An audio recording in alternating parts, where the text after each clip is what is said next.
Bismillahirrahmanirrahim. Assalamualaikum warahmatullahi wabarakatuh.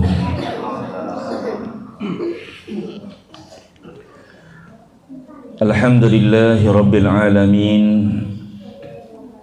Wassalatu wassalamu ala nabiyyina Muhammadin sayyidil mursalin. Al-qail fi sahihain man yuridillah bihi khairan yufaqihu fid din wa ala alihi wa ashabihi wa man tabi'ahum bi ihsan ila yaumiddin, amma ba'd. Ikhwati wa akhwati fillah, a'azzani Allah wa iyyakum, teman-teman peserta daurah DKM Masjid At-Taubah PT Denso yang semoga dimuliakan, disehatkan, dipanjangkan umurnya, dikuatkan iman Islamnya, dikabulkan segala apa yang diinginkannya, serta dilunaskan semua hutangnya. Enggak ada yang amin? Enggak punya hutang berarti. Alhamdulillah, pertama kita panjatkan puji dan syukur kita kehadirat Allah Tabaraka wa Ta'ala yang telah melimpahkan kepada kita banyak sekali nikmat, baik itu nikmat duniawiyah. Allah anugerahkan kepada kita harta yang berlimpah, Allah anugerahkan kepada kita rumah yang megah, Allah anugerahkan kepada kita kendaraan yang mewah. Terlebih Allah Subhanahu wa Ta'ala telah memberikan kepada kita kenikmatan diniyah, yakni dua nikmat yang sangat besar, dua kenikmatan yang hanya Allah Subhanahu wa Ta'ala berikan kepada hamba-hamba yang dicintainya saja, yaitu nikmat iman dan nikmat Islam. Sehingga dengan nikmat-nikmat ini, alhamdulillah, di malam yang berbahagia ini Allah Subhanahu wa Ta'ala kumpulkan kita di majlis yang mulia ini, yaitu majlis ilmu. Hanya saja bedanya, kita sekarang ngajinya bukan di Masjid At-Taubah, kita ngajinya bukan di masjid-masjid sekitaran Bekasi, tapi kita ngaji sekaligus rihlah. Di mana ini? Di Cikidang, Sukabumi, Jawa Barat, Indonesia.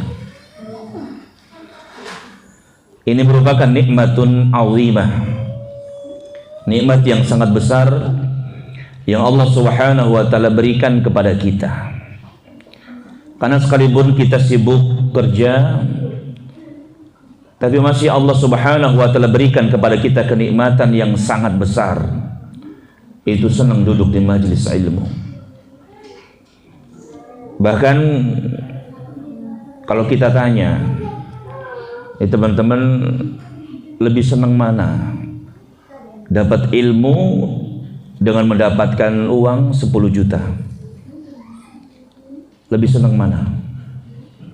Mendapatkan ilmu atau mendapatkan uang 10 juta? Dua-duanya. Pasti. Karena dulu ada seorang sahabat yang bernama Abu Salamah. Ada yang tahu Abu Salamah itu siapa? Bapaknya Salamah. Abu Salamah ini punya istri, siapa namanya? Ummu Salamah. Dan dia punya anak, siapa namanya? Salamah. Cerdas. Satu hari Abu Salamah pulang dalam keadaan gembira, persis seperti teman-teman karyawan Denso pulang habis gajian dapat bonus. Ya gitu nggak Bawanya apa? Seneng terus. Abu Salamah pulang dalam keadaan gembira. Maka Ummu Salamah curiga. Jadi istri itu suka curiga kalau ngelihat kita itu seneng gitu. Ya. Apalagi kita tidur tiba-tiba kemudian bangun senyum-senyum. Ayo, ngimpi apa katanya. Ummu Salamah kemudian bertanya kepada suaminya, Abu Salamah, "Hei suamiku, apa yang menyebabkan kau segembira hari ini? Saya nggak pernah lihat engkau gembira segembira hari ini." Maka Abu Salamah mengatakan, "Laqad sarartu qaulan min Rasulillah sallallahu alaihi wasallam." Sungguh sangat menyenangkan hatiku perkataan Rasulullah sallallahu alaihi wasallam. Jadi gembiranya Abu Salamah bukan karena mendapatkan gaji puluhan juta. Gembiranya Abu Salamah bukan karena mendapatkan bonus akhir tahun. Abu Salamah gembira karena mendengar perkataan Nabi sallallahu alaihi wasallam, bahagia karena mendapatkan ilmu.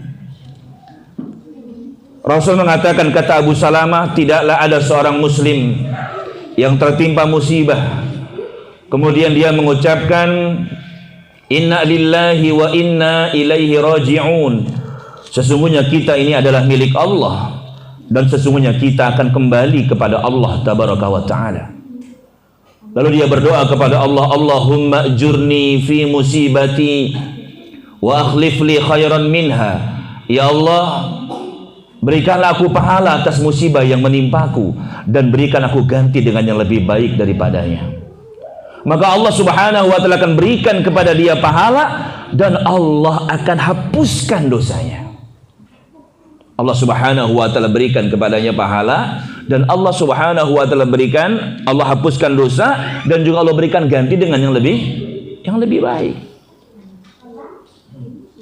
Makanya Ummu Salamah ketika Abu Salamah meninggal dunia lalu mengucapkan inna lillahi wa inna ilaihi raji'un, ditambah dengan Allahumma ajurni fi musibati wa akhlif li khairan minha. Ya Allah, berikan aku pahala atas musibah yang menimpaku dan berikan aku ganti dengan yang lebih baik daripadanya. Tapi Ummu Salamah bertanya kepada dirinya sendiri, siapa yang lebih baik dari suamiku Abu Salamah? Agamanya, akhlaknya. Setelah selesai masa iddahnya, berapa masa iddahnya? Wanita yang ditinggal wafat suami 3 bulan. Ada lagi 4 bulan 10 hari. Abu Afan pengen cepet-cepet nih. 3 bulan 3 bulan itu kalau diceraikan suami masih hidup. Tapi kalau ditinggal wafat maka cerainya masa iddahnya 4 bulan 10 hari. Arba'atu ashhur wa ashra, 4 bulan 10 hari. Setelah selesai masa iddahnya 4 bulan 10 hari, Ummu Salamah dilamar oleh siapa? Rasulullah sallallahu alaihi wasallam. Oleh karenanya ikhwati wa akhwati fillah azzani Allah wa iyyakum, senang duduk di majlis ilmu ini adalah nikmat dari Allah. Bahkan di saat orang-orang yang lain mereka juga melakukan rihlah yang sama seperti kita. Mereka juga melakukan rafting tadi siang. Ya. Tapi mereka bedanya dengan kita apa? Kita Masya Allah ada pengajian, ada ngajinya, mendengarkan qala Allah qala Rasulullah sallallahu alaihi wasallam. Sehingga mudah-mudahan apa yang kita lakukan hari ini dan besok mendapatkan keberkahan dari Allah tabaraka wa taala, mendapatkan pahala dari Allah tabaraka wa taala. Amin ya rabbal alamin.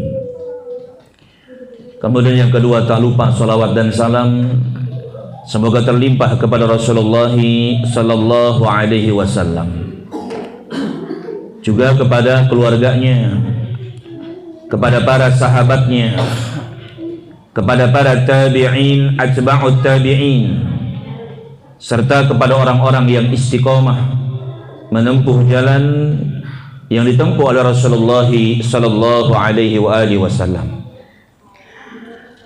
Ikhwati wa akhwati fillah, a'azzani Allah wa iyyakum. Tema kajian kita malam ini adalah tentang pantaskah kita ditolong oleh Allah tabaraka wa taala. Di dalam sebuah hadis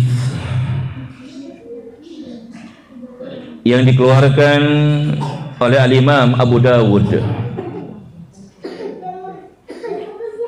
dan hadis ini derajatnya sahih, disahihkan oleh Syekh Albani rahimahullah taala. Hadis ini sanadnya sampai kepada Thauban radhiyallahu anhu. Apa itu sanad? Sanad itu apa? Perawi hadis yang sampai kepada Nabi sallallahu alaihi wasallam, dari si fulan bin fulan bin fulan. Ini namanya sanad. Yang Abdullah bin Mubarak mengatakan al-isnadu minad din. Sanad ini termasuk bagian dari agama. Laulal isnad laqala man syaa ma syaa. Kalau enggak ada sanad dalam hadis, maka orang akan mengatakan apa yang dia mau katakan. Jadi orang ngomong seenaknya saja kalau nggak ada sanad dalam hadis. Maka banyak orang-orang yang mereka meriwayatkan hadis-hadis yang palsu. Sanad hadis sampai kepada Thauban radhiyallahu an, qala, berkata Thauban, qala Rasulullah sallallahu alaihi wasallam, Rasulullah sallallahu alaihi wasallam bersabda, yushikul umam an tada'a alaikum kama tada'al aqlatu ila qas'atiha. Umat-umat, kata Nabi sallallahu alaihi wasallam,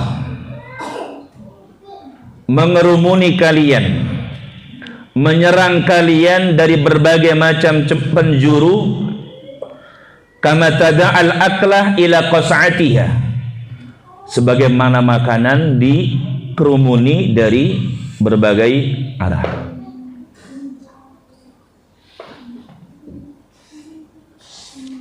Kemudian faqala qail, ada orang yang bertanya kepada Nabi sallallahu alaihi wasallam, wa min qillatin nahnu yawma idzin, apakah karena jumlah kita sedikit pada waktu itu wahai Rasulullah sallallahu alaihi wasallam? Ini ketika umat Islam diserang dari berbagai macam penjuru. Apakah waktu itu kita jumlahnya sedikit, kata sahabat ini? Apa kata Nabi sallallahu alaihi wasallam? Bal antum yawma idzin katsir. Bahkan kalian pada hari tersebut jumlahnya banyak. Walakinnakum gusaun ka gusa'is sail. Akan tapi kalian seperti apa? Gusa. Apa gusa itu? Buih. Seperti buih di sungai atau juga di lautan. Wala yanzi'anna Allahu min suduri aduwikum al-mahabata minkum, dan sungguh Allah subhanahu wa ta'ala akan cabut dari hati-hati musuh kalian ketakutan. Karena musuh-musuh Islam di masa Nabi sallallahu alaihi wasallam, 1 bulan sebelum perang mereka udah takut duluan. 1 bulan sebelum perang mereka udah takut duluan, udah down duluan. Nah, kita kalau misalkan mau berantem nih, kita sudah down duluan, kira-kira bisa menang nggak? Bisa menang atau tidak? Gak bisa menang. Ya.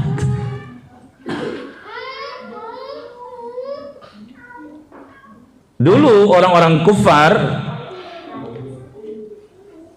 mereka merasa takut kepada umat Islam 1 bulan sebelum perang. Makanya Allah Subhanahu wa taala berikan pertolongan kepada mereka. Allah Subhanahu wa taala berikan kepada mereka kemenangan. Nah, tetapi di masa kita ini Allah Subhanahu wa taala cabut dari hati-hati orang kufar al-muhabatah, ketakutan. Wala yaqdhifanna Allahu fi qulubikum al-wahn. Dan sungguh Allah Subhanahu wa taala akan lemparkan ke dalam hati-hati kalian al-wahn. Waw ha nun al-wahn. Faqala qail, lalu kemudian ada orang yang bertanya, ada sahabat yang bertanya, ya Rasulullah, wahai Rasulullah sallallahu alaihi wasallam, wa mal wahnu, apa itu wahn? Qala Rasulullah sallallahu alaihi wasallam menjawab, hubbud dunya wa karahiyatul maut. Wahn itu adalah cinta dunia dan benci kepada kematian. Oleh karenanya ikhwati wa akhwati fillah, a'azzani Allah wa iyyakum, penyebab kita umat Islam kalah, bahkan termasuk penyebab atau diantara sebab kita tidak ditolong oleh Allah tabaraka wa ta'ala, itu sebabnya dari diri kita. Karena kita bermaksiat kepada Allah tabaraka wa ta'ala. Dan dari hadis ini kita dapati 2 penyebab Allah Subhanahu wa ta'ala jadikan kita menerima kekalahan. Yang pertama adalah karena kita cinta terhadap dunia, kemudian yang keduanya adalah benci terhadap kematian. Allah Subhanahu wa ta'ala dalam surat Asy-Syura dari ayat 30 sampai dengan ayat 31 berfirman, wa ma asabakum min musibatin fabima kasabat aydikum wa ya'fu an katsir. Dan tidaklah menimpa kalian min musibatin, musibah apa saja, baik itu musibah yang besar seperti kekalahan. Contoh misalkan kalau dulu di masa Nabi sallallahu alaihi wasallam, umat Islam ketika perang Uhud, mereka harus menerima kekalahan. Kenapa mereka kalah? Padahal mereka adalah umat Islam, agama mereka Islam, agama yang Allah Subhanahu wa ta'ala katakan innad dina indallahil Islam. Tapi kenapa mereka kemudian ketika perang Uhud kalah? Ada yang tahu sebabnya? Apa sebab kekalahan kaum muslimin ketika perang Uhud? Karena tidak taat kepada pemimpin. Nabi Shallallahu Alaihi Wasallam pesan sama rumat, tukang-tukang panah, apapun yang terjadi, kalian tidak boleh meninggalkan tempat kalian ini. Mau menang, mau kalah, pokoknya stay di sini. Jangan pergi kemana-mana. Tetapi ikhwati wa akhwati fillah azzani Allah wa iyyakum, ketika kaum muslimin melihat orang-orang kafir yang dipimpin oleh Khalid bin Walid yang waktu itu belum masuk Islam, meninggalkan medan perang, meninggalkan harta rampasan perang yang begitu banyak, akhirnya kaum muslimin berebut harta rampasan perang. Sampai-sampai pasukan panah yang ada di atas bukit, sekarang ada namanya Jabal Rummat, ya, bukit yang digunakan untuk tukang-tukang panah. mereka stay di situ, ya. Jadi mereka turun. Mereka merasa paling berhak untuk mendapatkan harta rampasan perang. Jadi mereka turun. Mereka tidak taat kepada perintah Allah, kepada perintah Rasulullah sallallahu alaihi wasallam. Jadi kalau misalkan kita ditanya apa penyebab kekalahan tersebut, sebabnya dari kita. Kenapa kita tidak mendapatkan pertolongan dari Allah tabaraka wa taala? Kenapa ketika saat kita susah, Allah subhanahu wa ta'ala tidak segera memberikan pertolongan kepada kita? Penyebabnya tidak lain adalah dari siapa? Dari kita sendiri. Wa ma asabakum min musibatin fabima kasabat aydikum. Lihat, tidak ada musibah yang menimpa kalian kecuali sebabnya karena usaha kalian. Sebabnya itu dari diri kita. Wa ya'fu an katsir, dan Allah subhanahu wa ta'ala memberikan maaf yang lebih banyak. Makanya kalau misalkan ada di antara kita yang sudah malas ngaji, dulu semangat ngaji, di mana ada kajian datang, di mana ada pengajian datang, tapi kemudian timbul apa? Malas, nggak mau ngaji lagi. Jangankan hujan gede, cuaca cerah pun nggak datang ke pengajian. Ini kok bisa seperti ini? Kenapa? Apa sebabnya? Maksiat kepada Allah tabaraka wa ta'ala. Al-Imam Al-Qayyim Al-Jauziyah rahimahullah ta'ala menyebutkan dalam kitab Ad-Da' wa Ad-Dawa,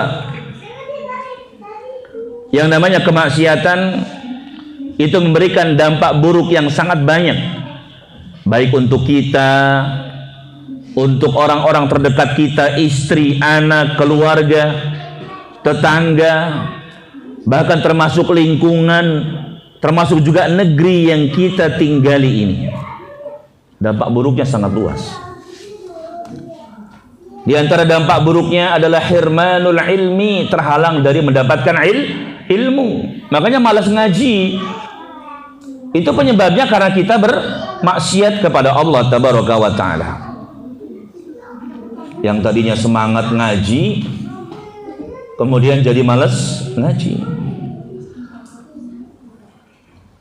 Bahkan termasuk maksiat itu bikin kita malas baca Quran, malas ngafalin Quran.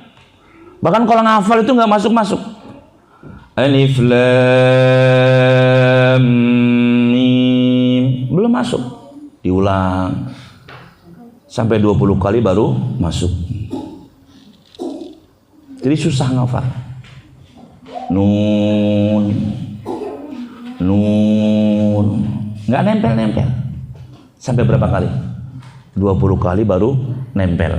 Itu penyebabnya maksiat kepada Allah. Lanjut ayat yang kedua. Wal qalami wa ma yasturun. Wal qalami wa ma yasturun. 10 kali, 20 kali baru nempel. Ayat yang kedua hafal, ayat pertama hilang. Penyebabnya maksiat. Makanya jangan kita sekelas Imam Syafi'i rahimahullah ta'ala yang hafalannya kuat jamaah sekalian. Pernah Imam Syafi'i itu rancu hafalannya. Makanya beliau kemudian ngadu kepada gurunya Syekh Waqi'. Dalam syairnya beliau mengatakan, syakautu ila waqi'in su'a hifzi fa arsyadani ila tarkil ma'asi fa akhbarani bi anna al-ilma nurun wa nurullahi la yu'tahu 'asin. Aku mengadu kepada guruku Syekh Waqi' tentang sulitnya hafalanku. Maka beliau memberikan petunjuk kepadaku untuk meninggalkan maksiat, dan beliau mengabarkan kepadaku bahwasanya ilmu itu adalah cahaya, dan cahaya Allah tidak akan diberikan kepada orang yang bermaksiat kepada Allah. Kalau kita pengen ditolong oleh Allah tabaraka wa ta'ala, maka berusaha untuk menjauhi maksiat. Kalau kita pengen semangat ngaji terus, jauhi, berusaha apa? Menjauhi maksiat. Bahkan kalaupun misalkan kita bermaksiat kepada Allah, maka segera kita bertaubat kepada Allah tabaraka wa ta'ala.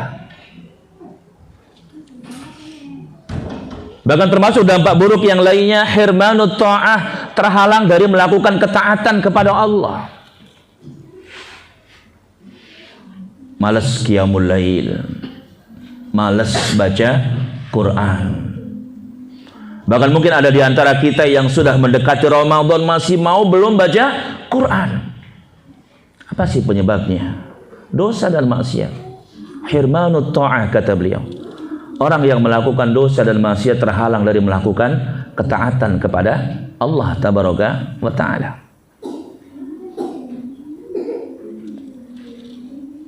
Bahkan Alim Sufyan Ats-Tsauri rahimahullah ta'ala,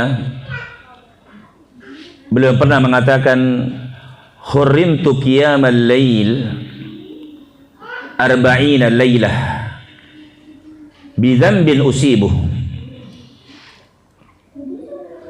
Aku terhalang dari melakukan qiyamul lail, enggak melakukan qiyamul lail. Sampai berapa lama? 40 lailah, kata beliau. Sampai 40 malam.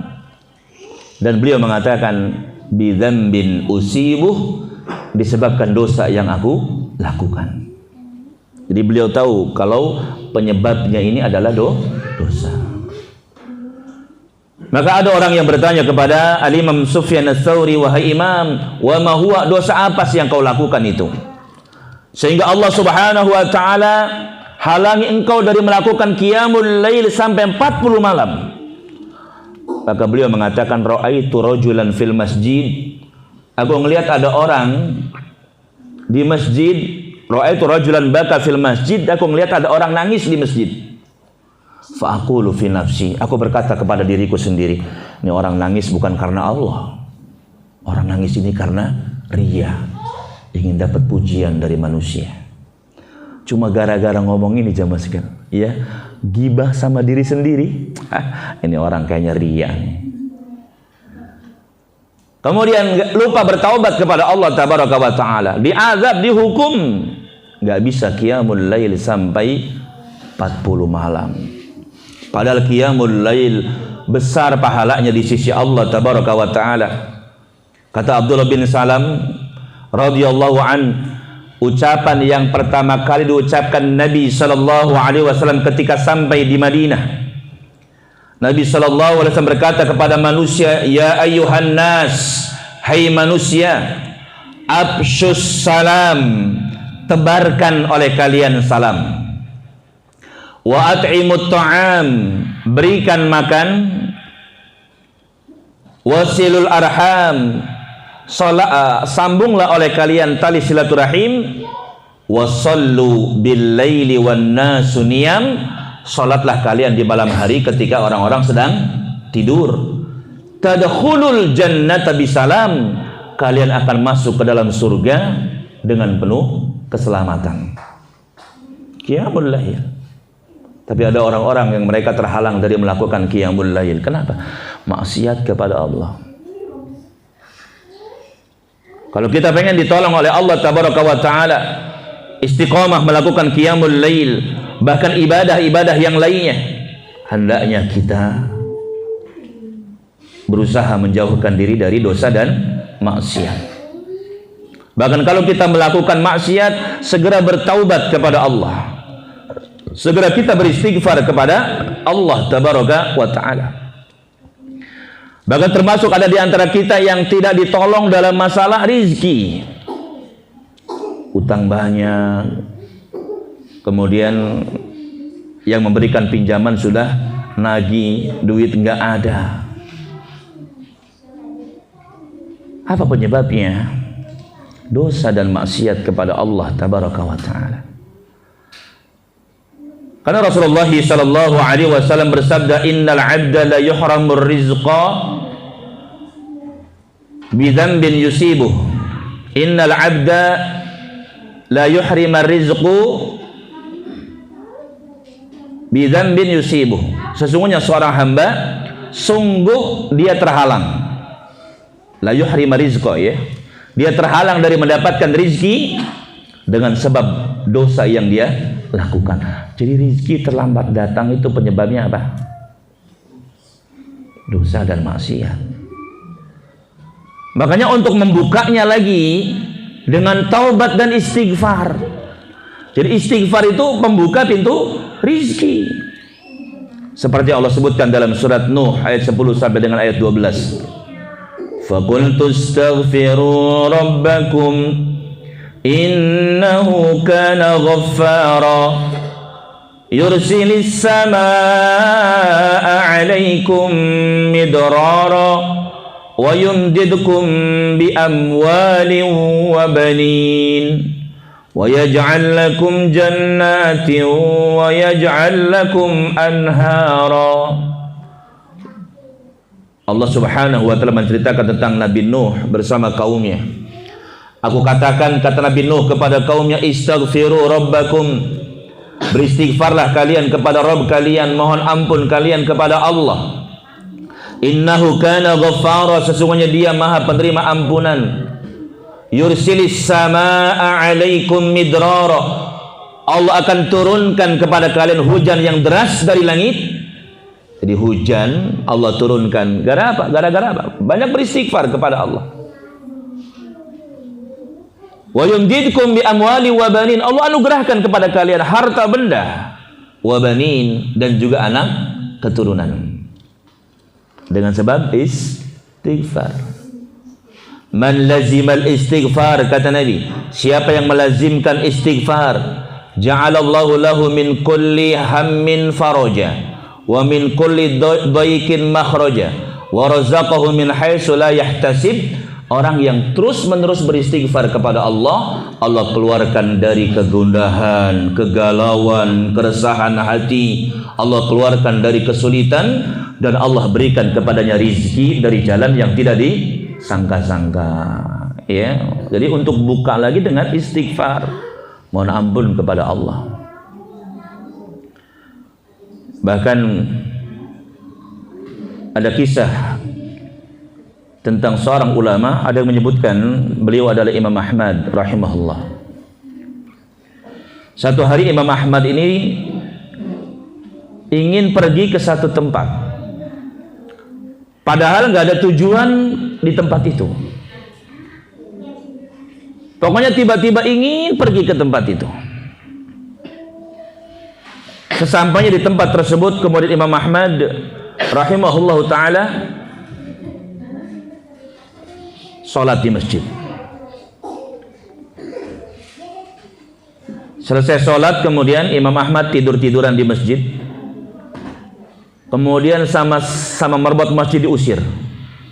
Ya, mas, nggak boleh tidur di sini, mas. Rupanya merbot masjid ini nggak kenal dengan Imam Ahmad, karena dulu nggak ada Facebook, dulu nggak ada YouTube, makanya nggak kenal. Kita kan bisa kenal dengan Ustadz Syafi'i, ya, dengan Ustadz Yazid rahimahullah, Ustadz Hakim. Walaupun kita nggak pernah duduk di majlis beliau, tapi kita kenal. Dari mana? Dari YouTube, dari Facebook. Dulu tuh nggak ada. Jadi bisa jadi merbot masjid ini namanya kenal, tapi wajah nggak kenal. Imam Ahmad diusir dari dalam masjid. Dan Imam Ahmad nggak sombong, nggak kemudian ketika diusir, kamu nggak tahu siapa saya? Saya ini imam yang 4 loh, gitu. Saya ini imam yang 4, nggak kayak orang sekarang kan, kalau misalkan ya langsung menyebutkan siapa. Kamu tahu nih, anaknya DPR. Gitu. Imam Ahmad kemudian keluar masjid. Di luar masjid mau tiduran, diusir lagi. Bahkan sampai didorong-dorong ke pinggir jalan. Lalu ada seorang tukang roti ngelihat Imam Ahmad didorong-dorong sampai ke jalan itu, kemudian dia kasihan. Wah, kayaknya ini perlu tempat istirahat. Maka dia menawarkan diri kepada Imam Ahmad, "Tuan, Anda butuh tempat istirahat? Ayo ke tempat saya." Akhirnya kemudian pergilah ke rumahnya tukang roti ini. Dipersilahkan tidur, dipersilahkan istirahat. ketika Imam Ahmad mau istirahat, nggak jadi istirahat jemaah. Kenapa kok nggak jadi? Karena Imam Ahmad mendengar tukang roti ini selalu beristighfar kepada Allah.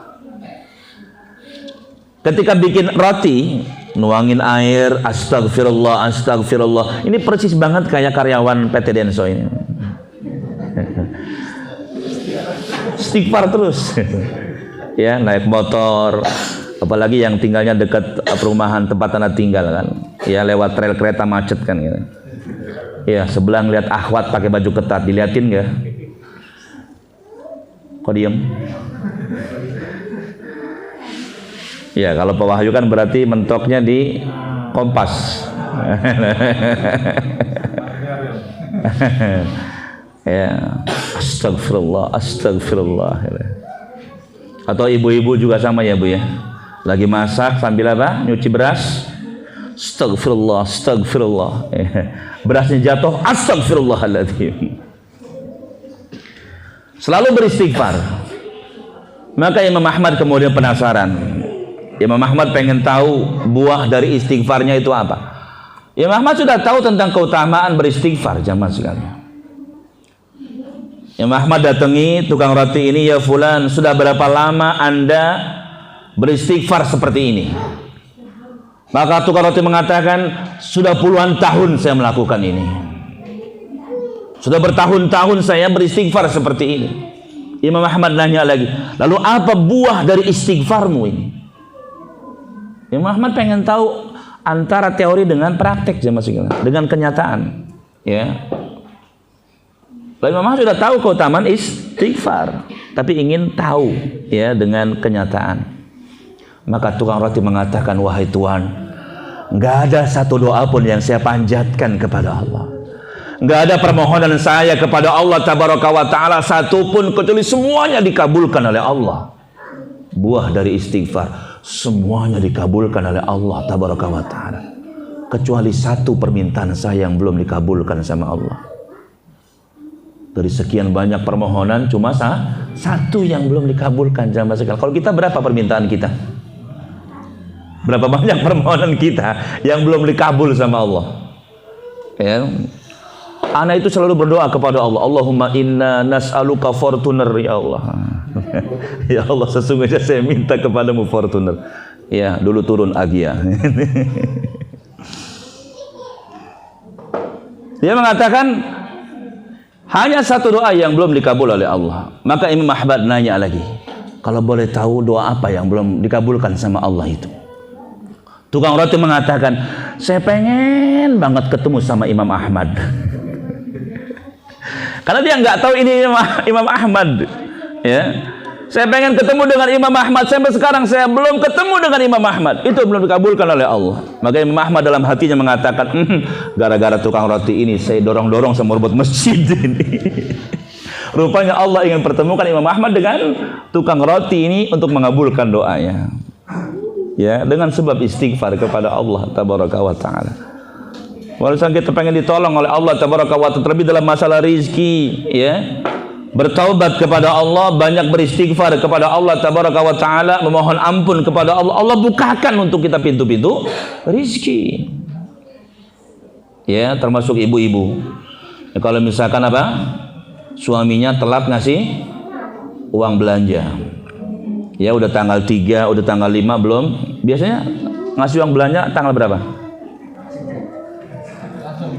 Langsung, gajian langsung. Ya.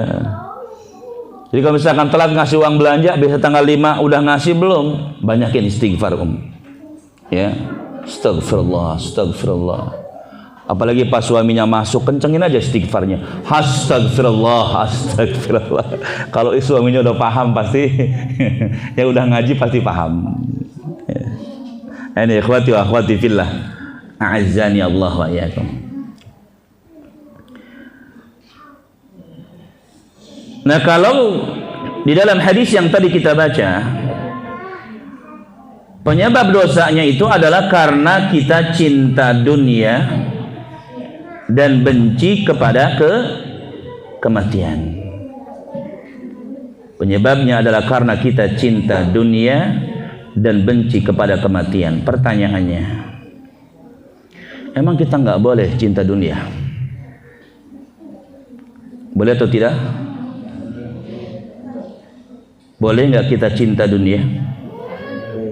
Boleh. Yang boleh angkat tangan. Boleh atau tidak cinta dunia? Boleh, benar jamaah sekalian. Boleh kita cinta dunia. Siapa sih yang nggak seneng punya duit banyak, ya? Siapa sih yang nggak seneng punya rumah bagus? Siapa sih yang nggak seneng punya kendaraan yang mewah, bagus, nggak pernah mogok? Iya. Apalagi Nabi juga mengatakan arba'un minas sa'adah. Ada 4 perkara yang bikin orang bahagia, kata Nabi. Ada yang pernah dengar hadis ini? Yang pertama apa? Al-maskanul wasi', punya tempat tinggal yang luas. Punya rumah gede itu seneng aja mas. Lah uang anak aja tadi pas masuk hotel, ya Allah kok gede amat gitu. Amat aja nggak gede. Iya.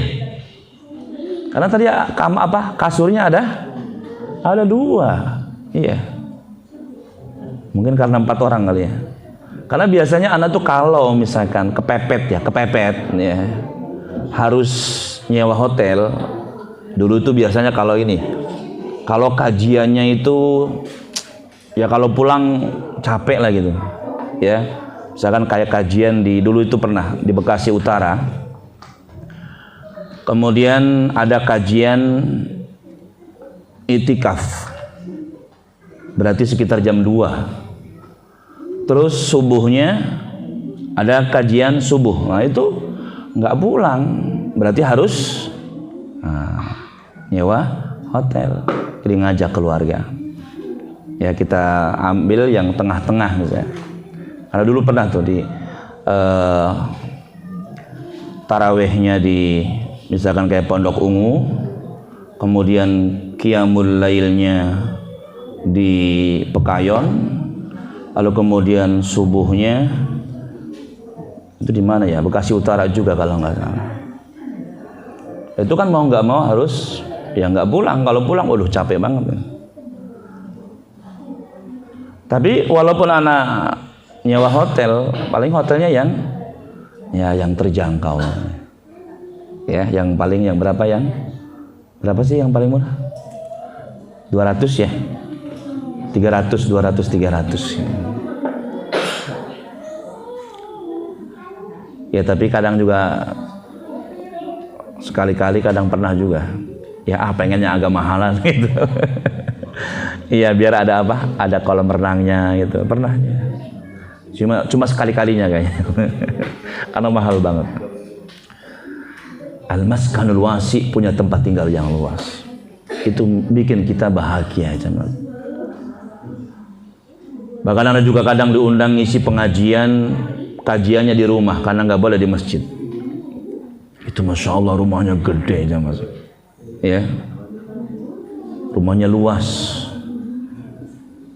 Jadi rumah yang luas itu bikin hidup bahagia. Yang kedua apa? Kendaraan yang baik, al-markabul hani, punya kendaraan yang baik, ya kendaraan yang nggak mogok lah ya. Kalau motor itu motor apa biasanya? Supra. Semes ya.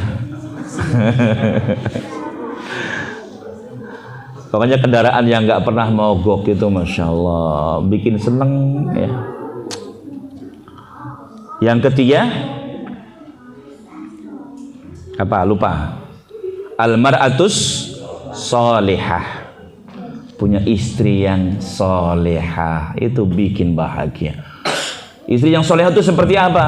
Nabi katakan idza nazartaha sarrajka, kalau kau memandangnya dia bisa membuat hatimu bahagia. Jadi kalau dipandang itu nyenengin.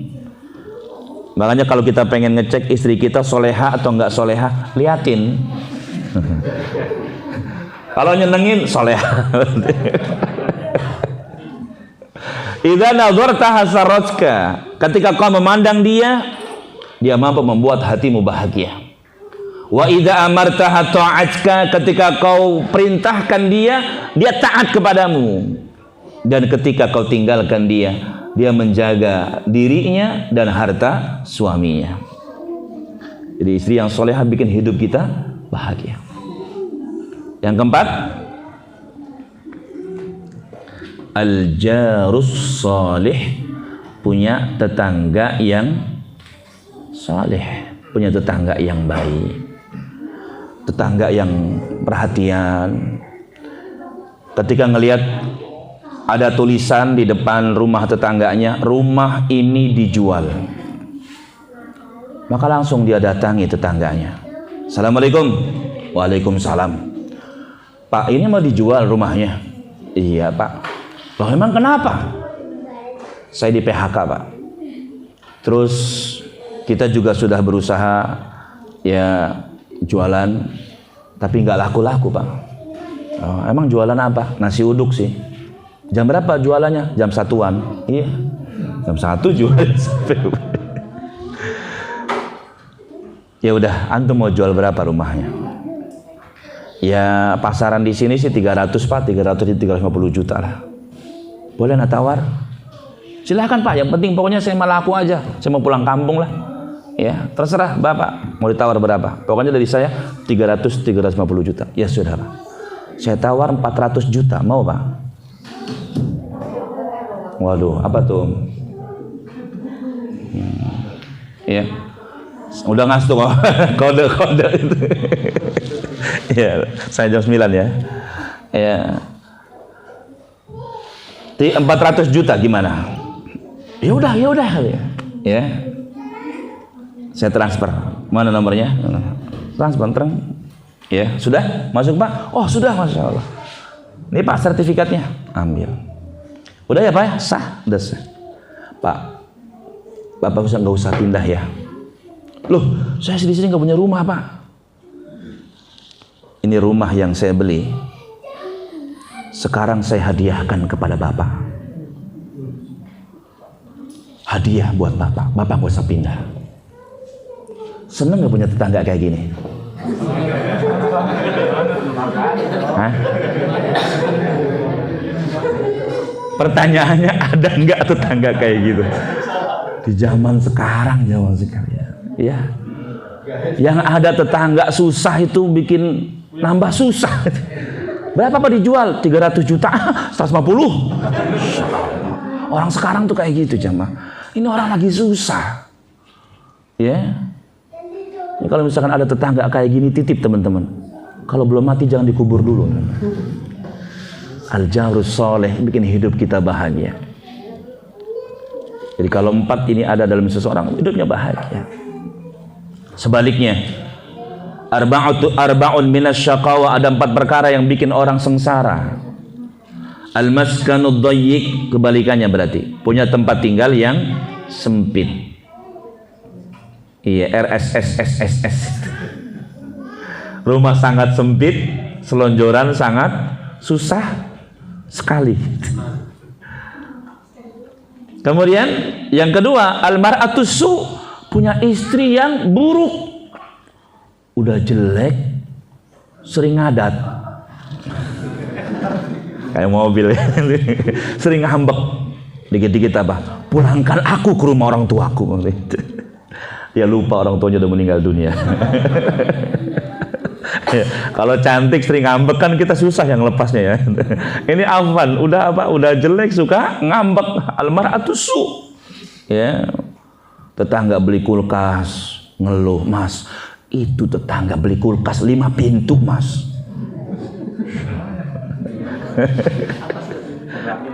Sama pintu depan. Ya. Kemudian al-jarusu, punya tetangga yang buruk. Punya tetangga yang buruk, jemaah sekalian. Tetangga yang seneng kalau kita susah dan susah kalau kita seneng. Ya. Kita bangun rumah meriang.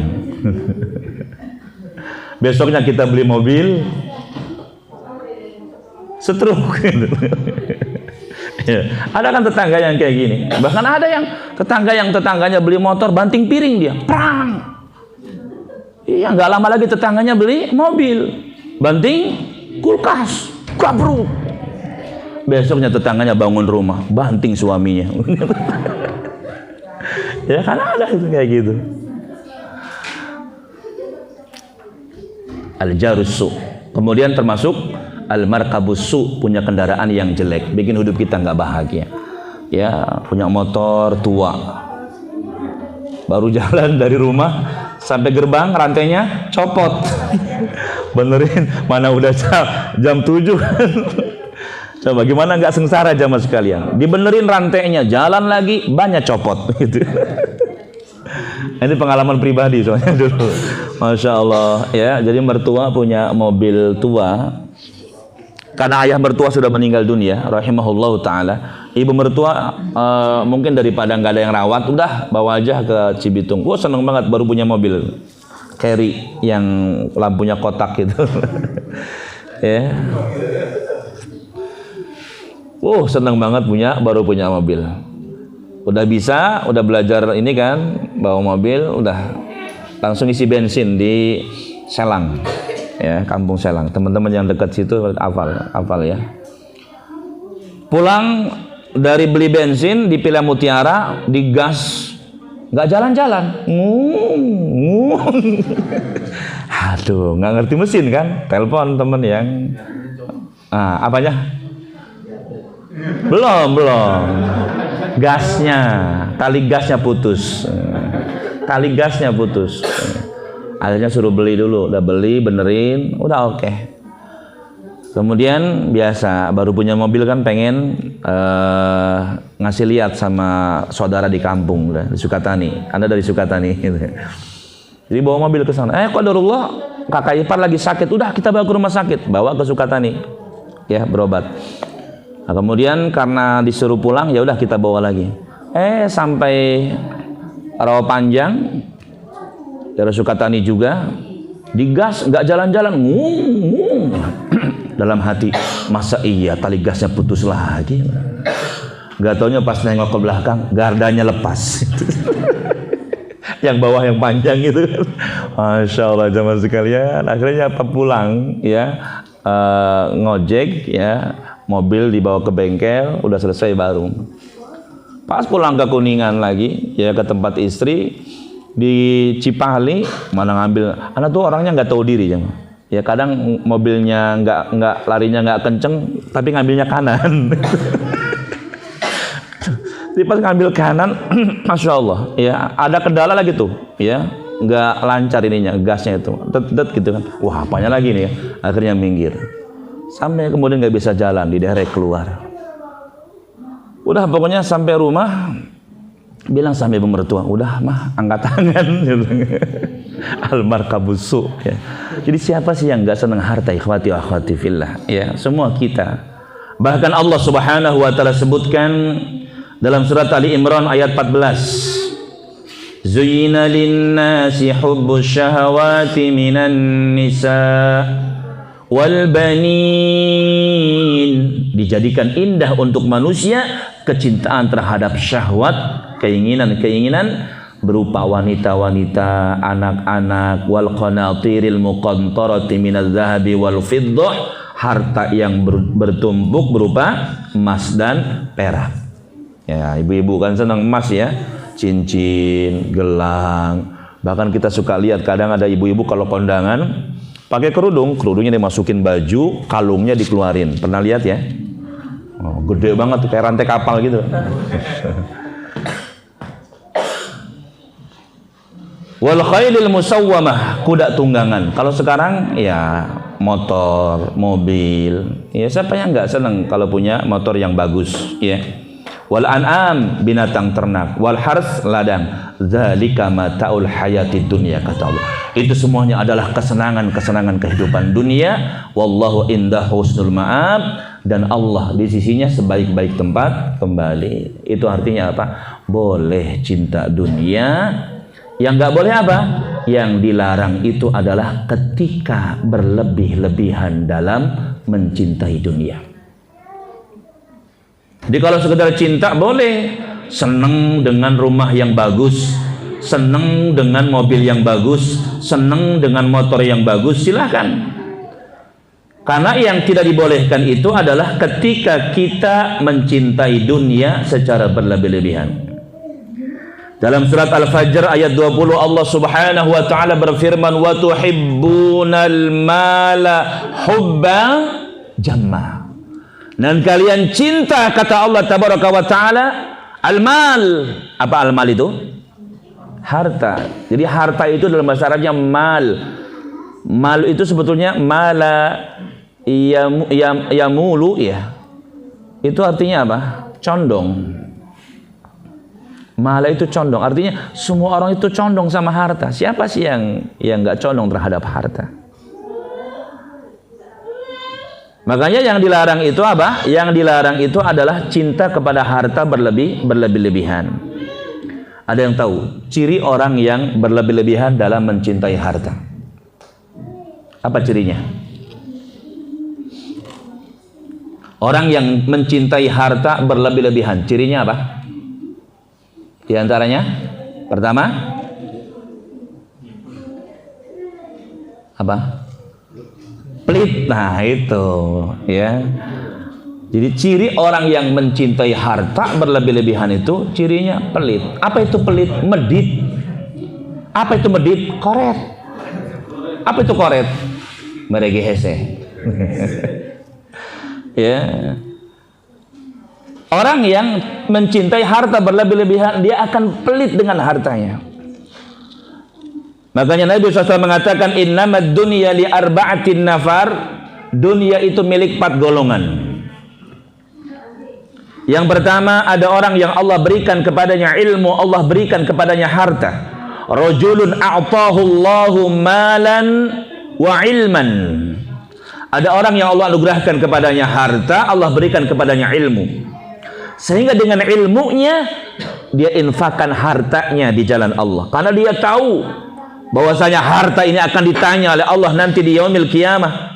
Min aina tasabah, dari mana dia dapatkan harta, wa fima anfaqah, kemana dia belanjakan. Makanya orang yang berilmu ya, dia akan menginfakkan hartanya untuk Allah.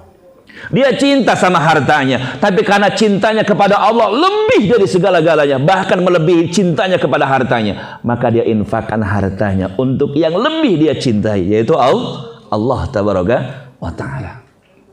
Ini yang pertama, orang yang berilmu. Orang yang yakin bahwasanya kalau sedekah itu nggak bikin apa? Nggak bikin miskin. Mana qasad shadaqatun min mal. Tidak akan berkurang harta disebabkan karena sedekah. Bahkan dalam surat Al-Lail Allah Subhanahu wa taala menjanjikan, fa amma man a'ta wattaqa wa saddaqa bil husna. Apa janji Allah? Fasanuyassiruhu lil yusra. Adapun orang yang gemar memberi, apa yang diberikan? Di sini objeknya nggak disebutkan oleh Allah tabaraka wa taala. Maka semua yang kita berikan, entah itu senyum, ya, jadi teman-teman jangan pelit dengan senyum. Usahakan apa? Murah senyum. Ya, ada orang senyum, nggak ada orang senyum. Ini kadang masya Allah kita ngelihat ikhwan kita udah jenggotnya masya Allah, nggak pernah senyum sama orang. Nggak boleh seperti itu. Ya, tabassumuka ala wajhi akhika laka shadaqah. Senyummu kepada saudaramu termasuk apa? Sedekah. Apalagi yang kita berikan tenaga, sama masuk dalam ayat ini. Kalau tetangga kita pindahan, jangan pura-pura pergi. Ya, tetangga kita pindahan, jangan pura-pura tidur. Bantu tetangga kita, datang ke rumahnya. Assalamualaikum Pak, dengar-dengar mau pindahan ya Pak? Iya. Ada yang bisa saya bantu Pak? Barangkali ada kipas angin yang nggak dibawa Pak. Bantuin coba. Karena masuk dalam ayat ini, orang yang gemar memberi, kata Allah, bertakwa, membenarkan dengan adanya surga nanti di akhirat, fasanu yassiruhu lil yusra, kelak kami berikan kepadanya kemudahan-kemudahan. Makanya lihat orang yang gemar nolong orang, kadang ketika dia sulit ditolong oleh Allah tabaraka wa taala. Ada seorang ustadz cerita, kalau dia sering sering membantu orang yang kesulitan. Jadi sebelum cerita ini beliau menjelaskan. Jadi sebabnya bukan karena ustadz ya, tapi karena sering menolong orang yang sedang kesulitan. Suatu hari dia pengen beli rumah jamaah.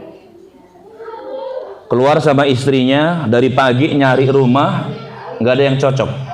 Ada yang rumahnya cocok, duitnya nggak cocok. Ada yang cocok duitnya, rumahnya. Akhirnya sampai asar nggak nemu dia. Sholat asar, selesai sholat asar kemudian ketemu sama jamaahnya. Ustadz, ada keperluan apa ya? Atau Ustadz lagi ngapain? Oh enggak, saya habis nyari rumah. Ustadz nyari rumah? Iya. Kebetulan Ustadz. Maksudnya kebetulan apa? Saya juga mau jual rumah. Saya juga mau jual rumah Ustadz. Oh begitu. Emang rumahnya tipe berapa? Disebutkan tipe yang gede tipe berapa? Pak Aldi berapa nomor rumahnya? Tipenya? Lupa Pak Aldi. Saking gedenya. Monastir kan gede-gede ya. Pak Hadi berapa? 60 panjangnya ya, pokoknya tipe gede lah gitu kan. Langsung dia minder kan, aduh Ustadz duit segitu dari mana kan gitu, pasti mahal nih. Akhirnya udah pulang. Ustadz nggak lihat dulu, survei dulu? Nggak, katanya gitu. Ya udah minder duluan. Ustadz dari mana sih duitnya maksudnya? Ya akhirnya kemudian pulang, tapi ninggalin nomor telepon. Sampai rumah kemudian telepon lagi sama jamaah tadi. Ustadz, iya ada apa lagi? Ya, assalamualaikum, assalam. Ustadz, ada apa lagi? Ustadz beneran nggak lihat dulu rumahnya? Enggak Ustadz, lihat aja. Survei doang kata dia gitu. Masalah jadi atau nggak jadi beli itu mah masalah belakangan. Kata Ustadz, lihat doang ya? Iya. Oke, besok saya survei. Besoknya ngajak istrinya. Tapi sebelum berangkat dia pesan sama istrinya, Mi, inget ya, kita cuma lihat doang. Ini rumahnya gede. Pasti kita nggak bakal kebeli rumah gede kayak gini. Ya, akhirnya berangkat. Bener ngelihat rumahnya bukan gede jamaah sekalian, tapi gede. Setelah selesai lihat-lihat, yang punya rumah nanya, gimana Ustadz? Seneng nggak dengan rumahnya? Seneng. Bagus nggak? Bagus. Ya. Emang antum mau jual berapa? Ini ceritanya udah lama ya. Kata pemilik rumah mengatakan, Anda mau jual 700 juta Ustaz. Tuh kan mahal itu. Ya udah deh, Anda pamit aja. Kan tadi kemarin udah bilang kan sepakat boleh jadi nggak jadi ya nggak masalah. Gini aja Ustaz, emang antum cari rumah yang harganya berapa? Ya, ana sih cari rumah yang harganya kisaran 300 juta lah. Kisaran berapa? 300 juta. Pemilik rumah kemudian mengatakan apa? Ustadz, udah gini aja. Rumah ana yang tadinya mau ana jual 700 juta, ana jual ke antum 300 juta. Coba, yang dari 700 juta turun ke 300 juta, itu yang bikin turun siapa? Kemudahan dari siapa? Allah. Ini bukan karena ustadz jamaah, karena kita sering menolong orang, ya, sering membantu, sering memberikan kemudahan kepada orang yang kesulitan. Diturunkan jadi berapa? 300 juta. Ngedengar 300 juta, ustadznya bukan senang, ustadznya sedih. Ya, ustadznya bingung. Maka yang punya rumah ini kemudian bilang lagi, Ustadz kenapa kok masih kebingungan juga? Gini ana jujur sama antum, duit 300 juta itu nggak ada di tangan. Nah, 300 juta, duit dari mana aja mas sekalian, apalagi cuma ngajar ngaji gitu kan. Ya. Akhirnya kemudian emang gini rencananya kalau ada rumah yang harga 300 juta, nanti ana mau minjem sama saudara ana, nanti ana cicil sama dia. Datang kemudahan berikutnya dari Allah tabaraka wa ta'ala. Pemilik rumah mengatakan, ya sudah Ustaz, antum gak usah minjem sama saudara antum, ya, antum kredit rumah karena 300 juta, antum cicil tiap bulan. Kemudahan dari siapa? Allah tabaraka wa ta'ala. Ya. Jadi orang yang berilmu, maka dia akan orang yang berilmu, orang yang berharta, dia akan menginfakkan hartanya di jalan Allah tabaraka wa ta'ala. Yang kedua, ada orang yang diberikan oleh Allah ilmu, tapi Allah tidak berikan kepadanya harta. Sehingga dengan ilmunya dia berdoa kepada Allah, ya Allah, seandainya kau berikan kepadaku harta seperti si fulan.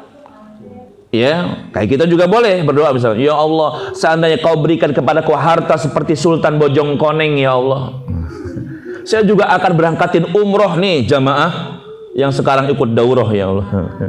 Ya, makanya mudah-mudahan ya sekarang kita ikut daurah seperti ini ya, nanti bisa umroh ke Mekah sana ya. Amin ya rabbal alamin. Jadi daurahnya bukan apa namanya? Rihlanya bukan hanya di sekitaran Indonesia tapi juga ke sana ya. Amin ya rabbal alamin. Karena enggak jauh beda jamaah sekalian. Ya, kayak kita sekarang daurah nih. Itu kan ada yang namanya ketua panitia ya kan, ada kan, bahkan termasuk juga kita minta ada pembimbing ya. Nanti umrah juga sama, ada apa namanya, kalau umrah itu ada tour leader ya, ada tour leadernya, kemudian ada pembimbingnya juga, bahkan nanti di sana ada mutawifnya juga ya. Ikhwati wa akhwati fillah, a'azzani Allah wa iyyakum. Jadi boleh kita berdoa kepada Allah, ya Allah, seandainya kau berikan harta kepadaku seperti si fulan, itu aku pun sama ya Allah, akan melakukan seperti yang dia lakukan. Maka Rasul mengatakan ini adalah niatnya, fa ajruhu masawa, maka pahala orang yang kedua dan yang pertama tadi sama. Enggak ada beda. Cuma kata Syekh Muhammad bin Shalih rahimahullah taala mengatakan apa? Sama di sini adalah mendapatkan pahala niatnya. Karena dia belum berinfak, belum bersedekah. Yang ketiga, ada orang yang Allah berikan harta tapi Allah nggak berikan kepadanya ilmu. Nah, yang seperti ini biasanya yang pelit, ya, yang cinta terhadap dunia, yang kalaupun dia bersedekah niatnya bukan karena Allah, tapi karena yang dikatakan orang yang dermawan, orang yang kaya, orang yang baik, atau juga sedekah tapi dibikin konten, biasanya kayak gitu. Biar banyak yang like, biar banyak yang subscribe, biar apa lagi? Biasanya follow ya. Jadi kalau misalkan nggak ada yang follow, udah berhenti dia bikin kontennya. Ya, karena niatnya bukan karena Allah tabaraka wa ta'ala. Dan yang keempat yang lebih parah lagi kata Nabi, ada orang yang Allah tidak berikan harta, Allah tidak berikan ilmu, sehingga dengan kebodohannya dia berdoa kepada Allah, ya Allah, seandainya kau berikan kepadaku harta seperti yang nomor 3 tadi tuh, saya juga sama ya Allah, akan melakukan seperti yang dia lakukan. Dia hamburkan hartanya, nggak pernah berinfak, nggak pernah bersedekah. Ya, ini yang pertama, ciri orang yang cinta harta itu biasanya pelit. Yang kedua, orang yang cinta harta itu biasanya cenderung apa? Rakus, nggak peduli halal haram. Ya, pokoknya yang penting saya dapat duit banyak, dapat keuntungan besar, disikat sama dia. Walaupun apa? Walaupun haram. Ya, makanya beda ya. Kalau kita kan kadang, wah ini gede ini dapat duitnya, tapi karena kita tahu ini haram, nggak jadi. Ya.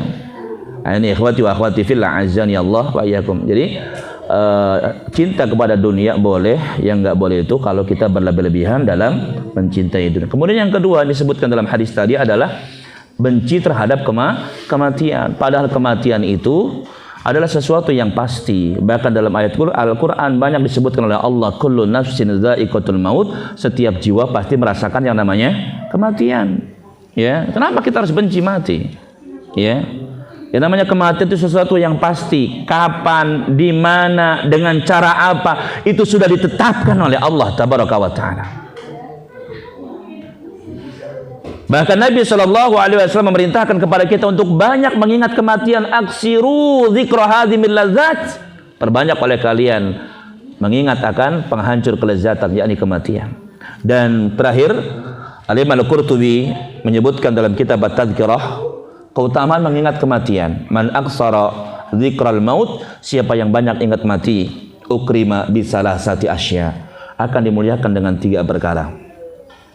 Yang pertama, binasyatil ibadah. Orang yang ingat mati itu akan semangat beribadah. Coba kita semangat ngaji, semangat baca Quran, semangat qiyamul lail. Kenapa? Karena kita ingat mati. Kalau kita sudah mati, selesai. Gak bisa baca Quran, gak bisa qiyamul lail, gak pernah. Masya Allah, baru datang. Jazakallah khairan.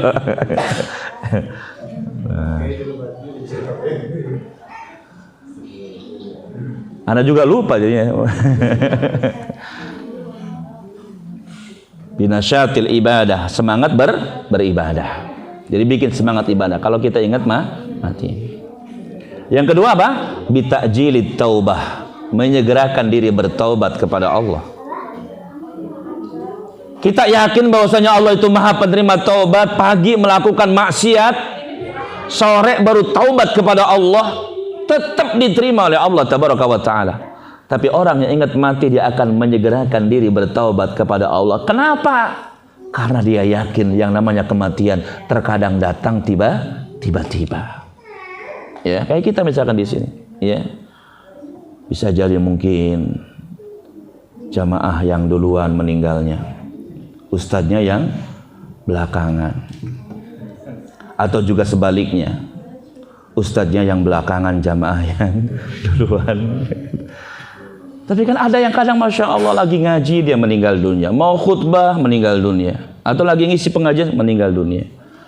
Orang yang ingat mati dia akan bersegera bertaubat kepada Allah. Yang ketiga, orang yang ingat mati akan dimuliakan oleh Allah dengan wa qana'atil qalbi, hati yang qana'ah, ya, merasa cukup dengan apa yang diberikan oleh Allah tabaraka wa taala. Kayak sekarang misalkan Allah baru berikan kepada kita ya 2 rumah, alhamdulillah. Diberikan juga 2 mobil, alhamdulillah. Diberikan juga 2 motor, alhamdulillah. Diberikan juga 1 istri, alhamdulillah. Itu namanya apa? Qanaah. Ikhwati wa akhwati fillah, itu mungkin yang dapat kita sampaikan, ya.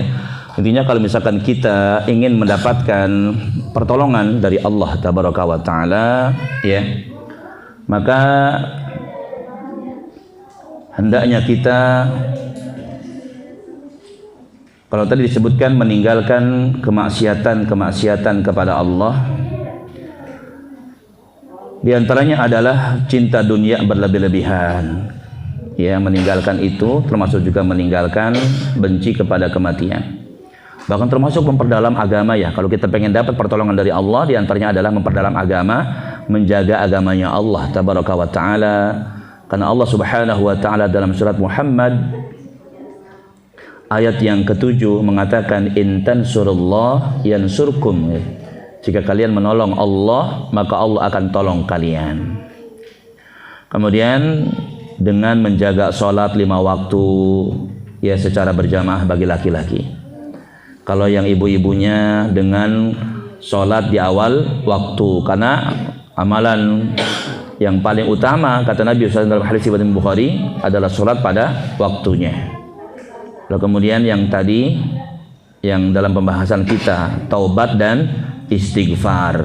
Ini kalau kita pengen dapat pertolongan dari Allah tabaraka wa taala. Kemudian yang keempat, kalau kita ingin dapat pertolongan dari Allah, hendaknya kita sabar. Ya, sabar. Baik dalam peperangan, sabar, jangan buru-buru pengen dimenangkan oleh, kayak contoh misalkan saudara-saudara kita yang di Palestina, ya, ini memang butuh kesabaran. Ya, walaupun lama mungkin, ya, sampai berapa tahun kan gitu. Karena dulu pun sama seperti itu, ya.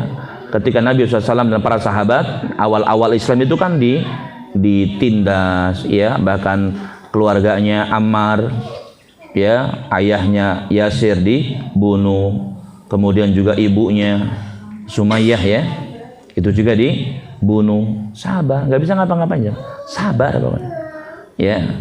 Yang Allah Subhanahu wa taala sebutkan dalam surat Ali Imran ayat 120, wa in tasbiru wa tattaqu la yadurrukum kaiduhum syai'a innallaha bima ya'maluna muhit. Ya, surat Ali Imran ayat 120. Kemudian surat Hud ayat 49. Surat Hud ayat 49, Allah juga mengatakan fasbir, bersabarlah, innal aqibata lil muttaqin, sesungguhnya kesudahan yang baik bagi orang-orang yang bertakwa. Sabar saja, nanti Allah berikan apa? Jalan keluar, Allah berikan kemenangan. Ya.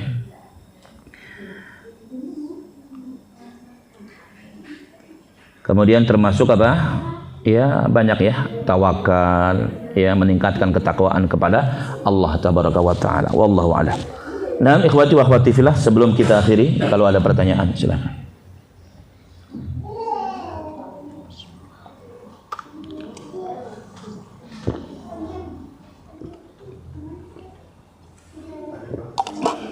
Iya, Pak Wahyu. Waalaikumsalam warahmatullahi wabarakatuh. Kalau kita bertaubat itu akan diberi kebahagiaan, diberi kemudahan. Nah, untuk bertaubat itu caranya apakah kita cuma beristighfar aja atau ada yang lain, termasuk sholat taubat? Iya. Iya, bertaubat dan istighfar yang tadi disebutkan dijanjikan akan diberikan pertolongan. Seperti dibukakan pintu rezeki, ya, Allah anugerahkan anak dan lain sebagainya. Apakah taubat tersebut hanya cukup dengan istighfar ataukah perlu amalan yang lain seperti sholat taubat gitu ya? Nah, ikhwati wa akhwati fillah, a'azzani Allah wa iyyakum.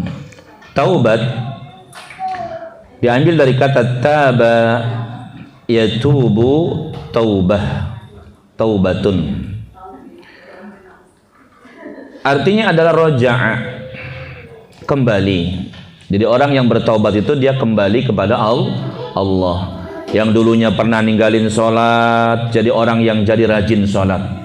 Yang dulunya pernah ninggalin puasa Ramadan, jadi saat Ramadan siang hari dia makan di warteg, yang wartegnya ditutup pakai spanduk bertuliskan hargailah orang yang tidak berpuasa. Jadi ketika dia taubat, dia jadi orang yang rajin puasa. Atau juga yang dulunya pernah jelek-jelekin orang jelek, ya, kemudian dia taubat jadi nggak jelek-jelekin orang jelek.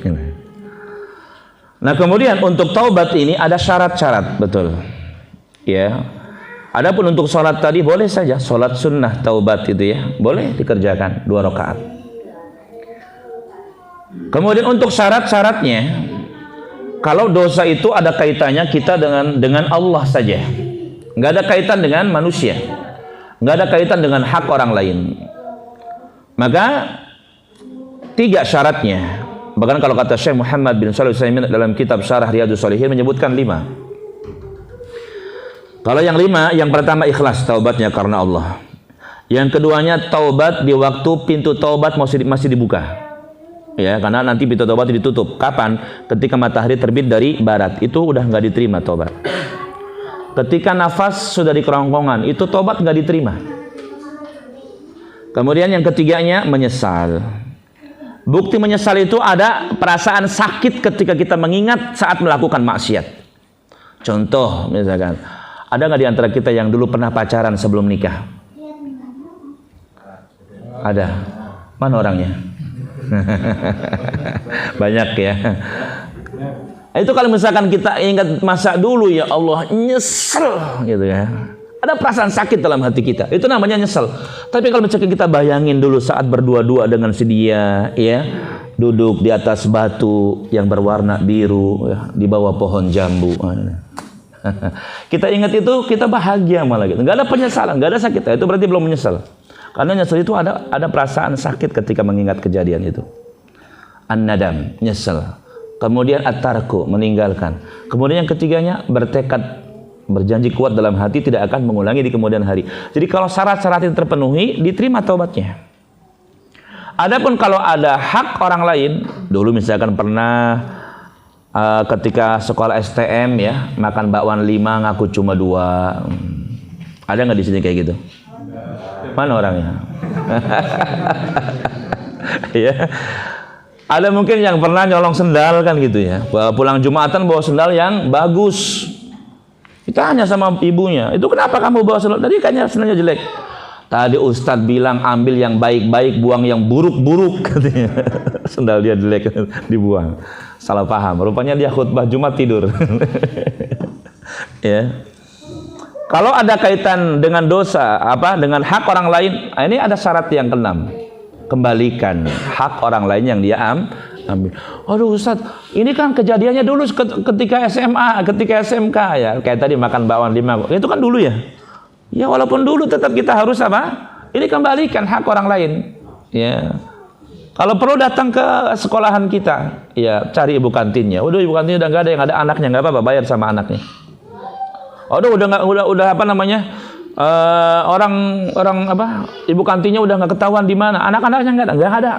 Coba cari dulu. Ya baru kalau misalkan nggak ketemu, maka kalau kata Syekh ya Muhammad bin Shalih rahimahullah taala, maka kita bersedekah, kita niatkan pahalanya untuk si fulan itu sejumlah hak yang kita ambil dari dia. Gitu ya. Maka termasuk juga apa? Pernah gibah, pernah jelek-jelekin orang jelek. Ya. Ingat orang jelek itu kalau jelek-jelekin marah biasanya. Bagaimana cara taubatnya? Ada dua kata beliau. Pertama, kalau dia nggak tahu, cukup kita istighfar untuk kita, istighfar untuk dia. Terus kita sebutkan kebaikan-kebaikan dia di hadapan orang-orang yang pernah kita bergibah di hadapan mereka tentang dia. Misalkan kita apa? Bilang dia itu gembrot, misalkan ya. Bilang dia itu pesek. Jadi kita baik-baik. Oh, dia itu nggak gembrot sebetulnya. Ya, dia itu cuma kurang langsing. Dia tuh nggak pesek kok, cuma ya agak-agak mancung ke dalam kan gitu. Sebutkan kebaikan dia. Tapi kalau misalkan orang itu tahu, nah ini yang repot jemaah. Karena kita harus datang kepada dia dan minta maaf dari dia. Harus kita dapatkan maaf. Ingat, yang namanya kezaliman sekecil apapun kalau di dunia belum selesai, di akhirat dituntut. Ya. Sedangkan kita tahu di akhirat nggak ada barter dengan harta, yang ada barter dengan apa? Amal. Waliyadzubillah. Udah amal kita nggak seberapa, kemudian kita karena berbuat zalim diberikan kepada orang itu. Waliyadzubillah jamaah sekalian. Kita nggak dapat apa-apa, rugi, muflis kata Nabi SAW. Orang yang bangkrut, orang yang pailit. Ya, makanya selesaikan di dunia. Mending kita datang kepada dia dan kita minta maaf. Assalamualaikum. Misalkan pernah jelek-jelekin Pak Wahyu, ya. Misalkan Pak Wahyu itu suka melet gitu. Itu bukan ini ya Pak ya? Bukan apa? Itu fitnah namanya. Atau misalkan contohnya orang lain saja. Ya, kita bilang misalkan dia itu badannya bau ya, kayak gitu. Dan dia tahu, maka kita harus minta maaf sama dia. Minta maaf. Harus kita dapat maafnya. Kalau kata dia, oh tidak ada maaf bagimu. Wah, gimana tuh? Kita rayu jamaah sekalian, ya sudah. Kalau antum gak mau maafin anak, gini aja deh. Itu di Depsos ada bakso enak banget. Kita makan bakso di sana ya. Ya, diajakin makan bakso, habis makan bakso, gimana? Maafin gak? Enak aja. Baru 1 mangkok, bungkus 5. Bungkusin 5. Ya, selesai. Gimana sekarang? Udah maafin belum? Sudah, saya maafkan semua kesalahan kamu. Nah, pulang dia bawa bakso. Nggak apa-apa jamaah sekalian. Ya, yang penting sudah selesai urusan kita di dunia ini. Ya, saya kira nanti di akhirat nggak dituntut. Ya, jadi gitu Pak Wahyu ya. Wallahu taala a'lam. Sudah? Cukup ya? Ikhwati wa akhwati fillah, a'izzani Allah wa yakum. Demikian dapat kita sampaikan sedikit, mudah-mudahan memberikan manfaat. Yang benar datang dari Allah dan yang salah dari kejahilan saya. Untuk itu mohon dibukakan pintu maaf yang seluas-luasnya. Allahumma inna nas'aluka ilman nafi'a wa rizqan thayyiba wa amalan mutaqabbala. Subhanakallahumma bihamdika asyhadu an la ilaha illa anta astaghfiruka wa atubu ilaik. Terima kasih kehadiran perhatiannya. Mohon maaf atas kekurangan. Assalamualaikum warahmatullahi wabarakatuh.